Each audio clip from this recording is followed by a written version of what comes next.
Alright, imagine this. You've just been born. You're tiny, helpless, full of potential. Your parents are crying. The doctor is smiling. Everything is calm for now. But then sirens wail outside. An explosion rocks the hospital. And someone yells, "Someone call Batman." Boom. Welcome to Gotham, baby. You've already seen your first crime scene, and you haven't even opened your eyes yet. Let's talk facts. Being born in Gotham City isn't unlucky.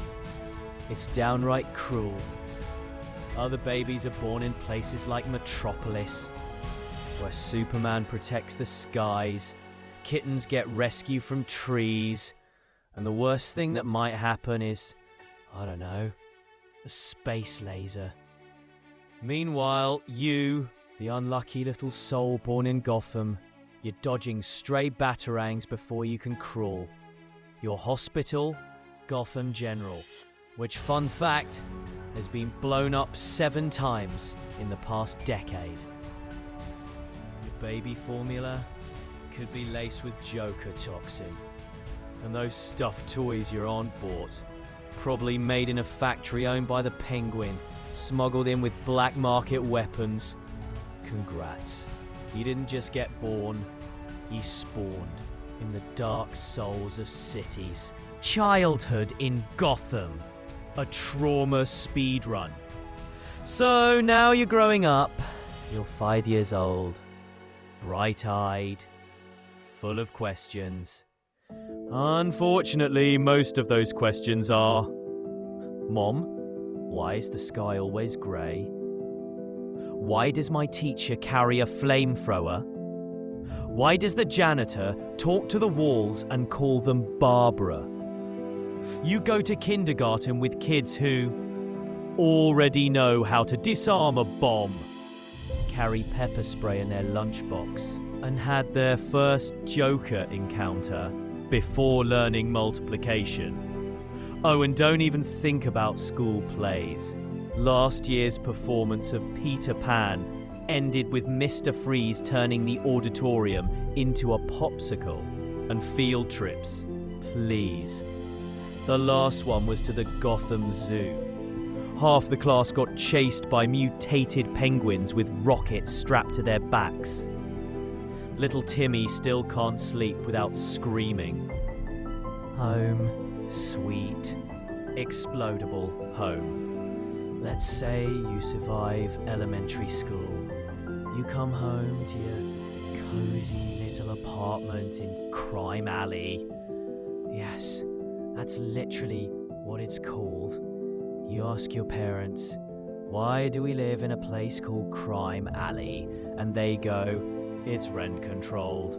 Sure, it's cheap, because your neighbours include a disgraced former cop who now worships Two-Face, a ventriloquist dummy that definitely moves on its own, and that weird guy across the hall who only ever leaves during eclipses.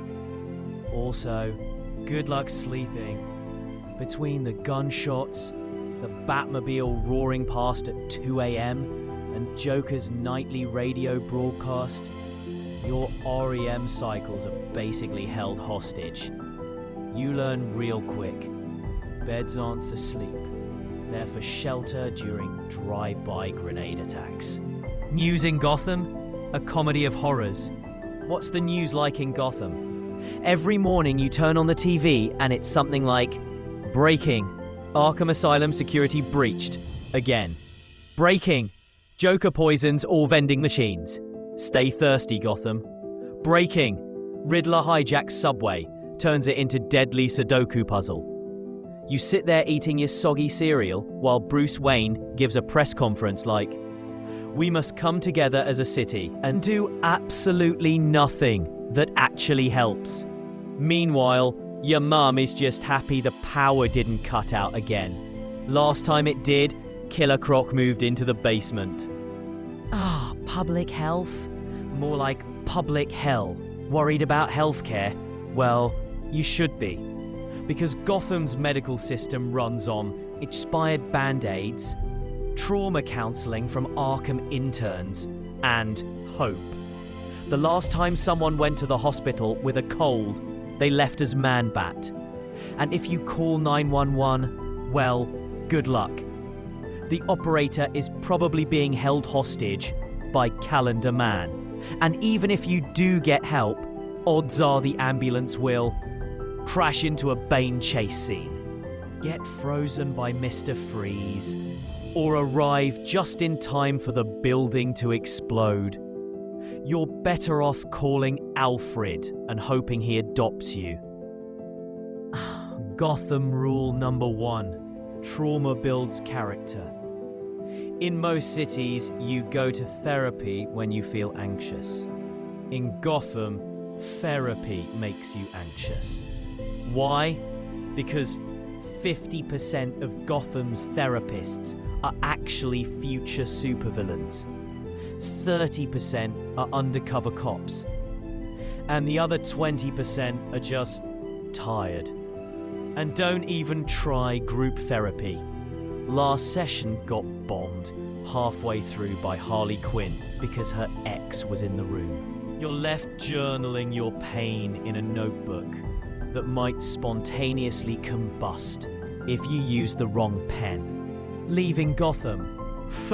Good one. You think you'll move away someday? Nope, because the bridges are always blown up, the trains are hijacked weekly, and the last airport flight out was cancelled by a missile. Your best bet's to fake your own death and tunnel out under the city. Just make sure Clayface isn't in the soil. So let's fast forward a bit. You're no longer a kid. You've survived kindergarten firebombs, middle school fear toxin drills, and that one time the school bus was hijacked by the Riddler for a riddle-themed podcast. You made it to adulthood, kind of. Congratulations. You're now legally responsible for navigating a city that hates you. Let's talk about that glorious Gotham transition into adulthood, where dreams go to die and sometimes explode. College? Sure, if you like living on campus with killer moths. First up, higher education. You managed to get into Gotham University, which sounds fancy, right? It's not. Here's the course catalogue. Introduction to surviving hostage situations. Psych 101, why everyone is crazy here.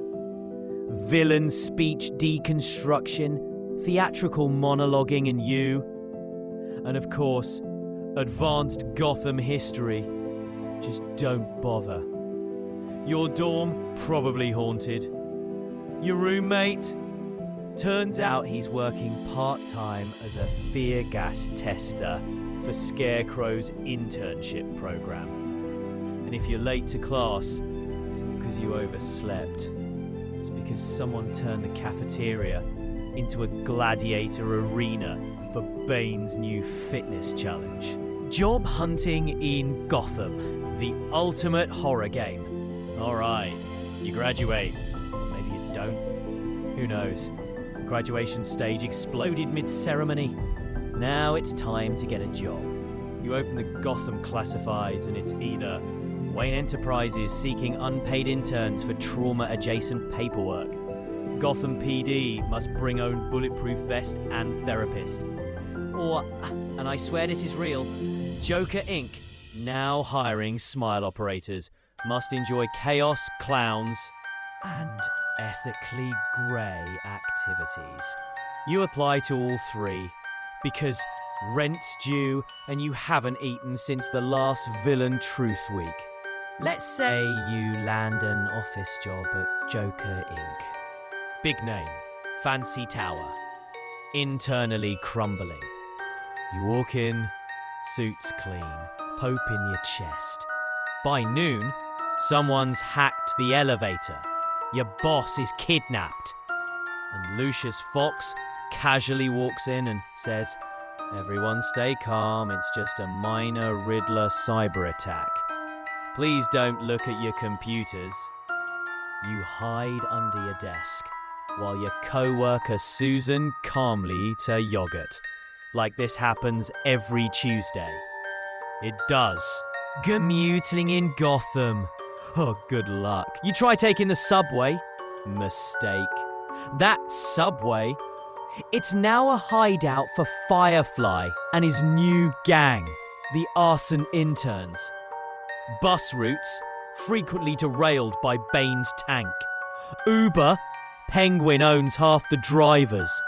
And walking, only if you enjoy side quests like diffusing riddles on manhole covers, escaping mind control from Mad Hatter street performers, or finding out your barista is secretly Clayface.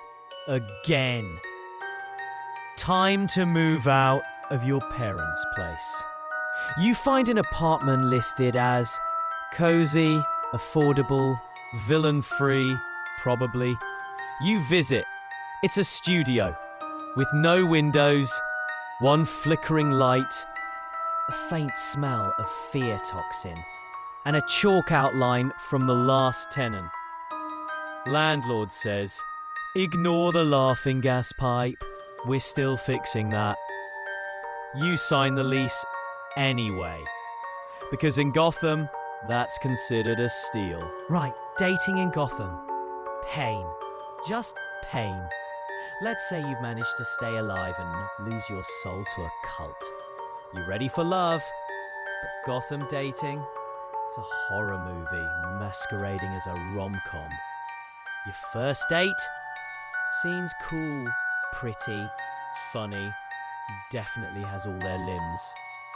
Halfway through dinner, she gets a text and says, "Sorry, gotta go, Riddler's loose again." You laugh, she doesn't. Turns out, she is the Riddler's assistant. She pays the bill though, so that's nice.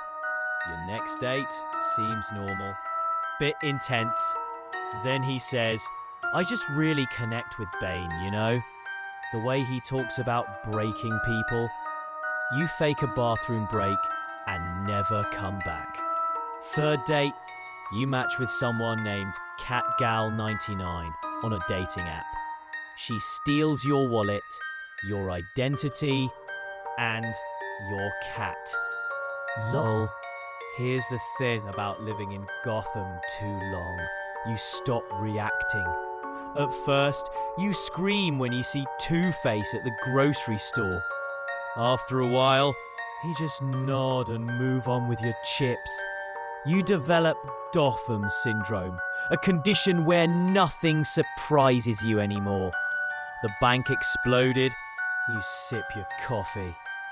Penguin released radioactive pigeons in the park. Cool. Just don't poop on your lunch.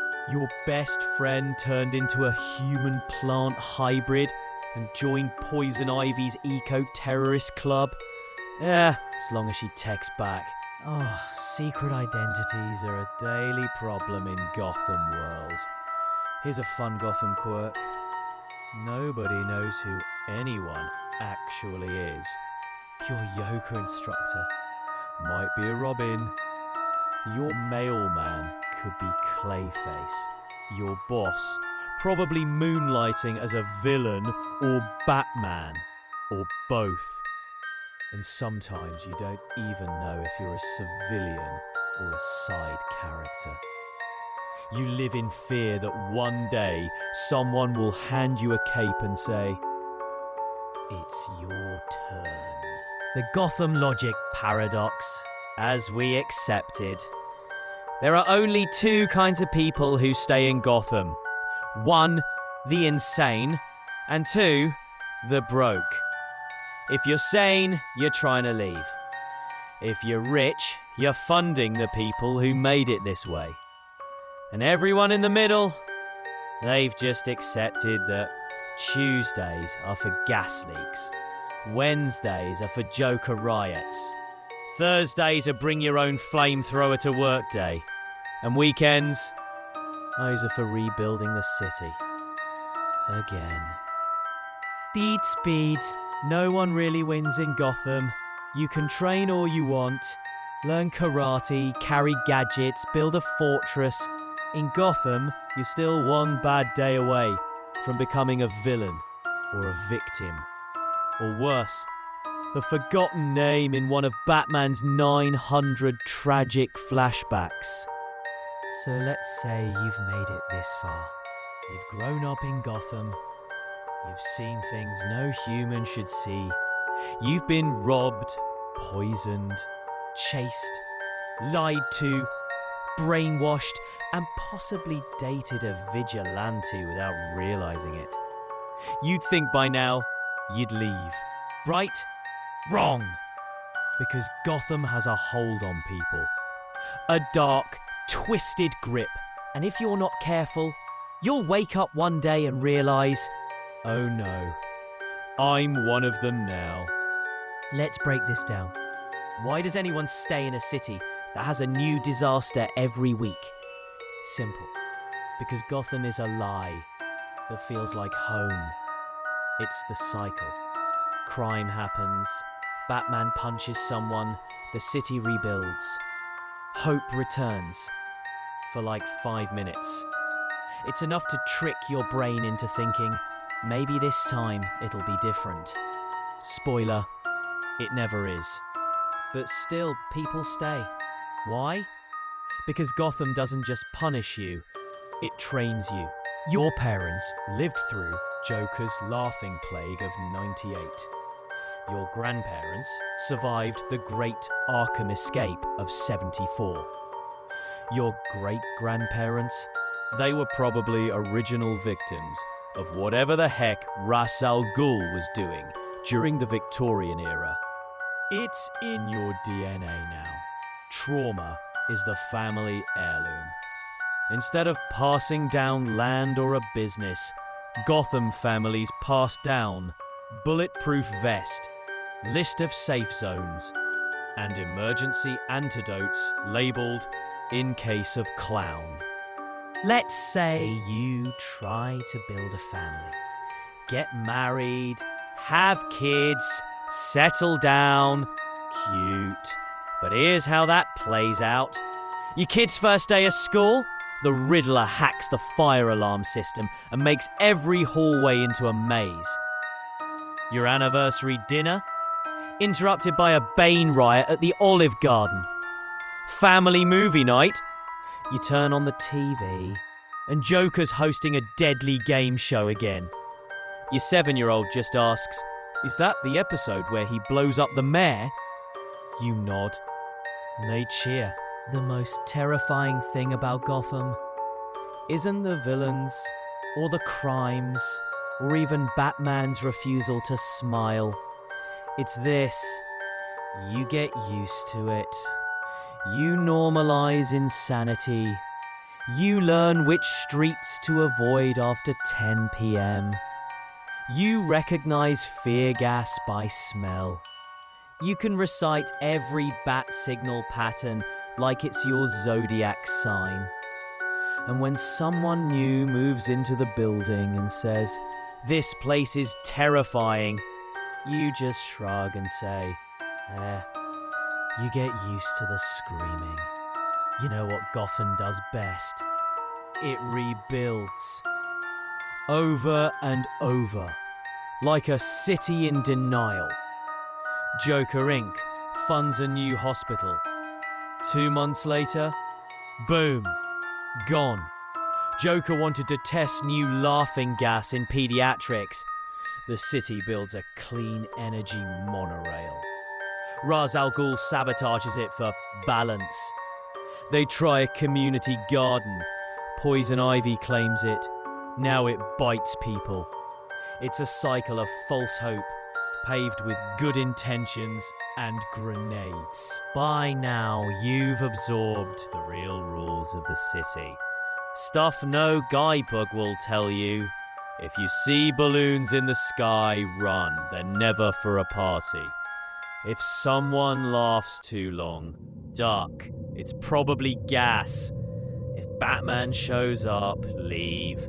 Even if you're the victim, you might still end up in traction. If it's quiet, something worse is coming. Always. You carry these rules like commandments. You teach them to your kids. You dream about them. They become part of who you are. Once in a while, someone tries to leave. Maybe they save up, pack bags, head to the bridge. They don't make it because Joker's thugs are holding a poetry reading there with bombs. Or the Riddlers turn the toll booths into riddle traps. Or Batman's chasing a guy on foot and accidentally punches your tires off. Maybe you do escape, but 3 months later, you move back. Because you miss the chaos. Other cities feel fake. You don't feel alive without danger breathing down your neck. It's twisted, but it's Gotham. Here's the final truce bomb. If you've survived this long, you're not normal anymore. You're part of the ecosystem. You laughed during a Joker broadcast.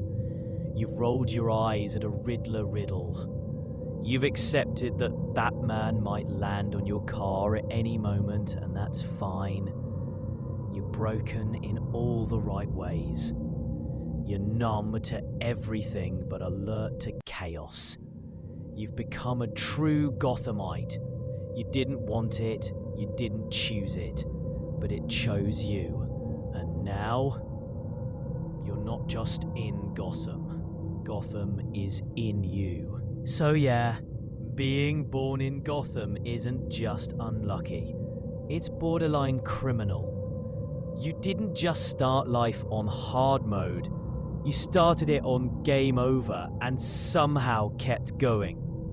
And even if you make it out, the scars stay. The memories echo. The city never really leaves you. If you enjoyed this journey through pain, trauma, and tactical clown avoidance, smash that like button before Scarecrow hijacks your mouse.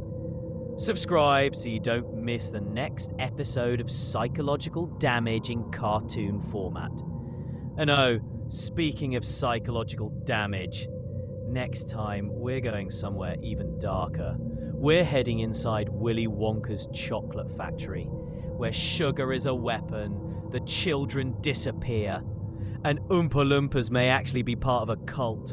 Trust me, you're gonna need therapy after that one too.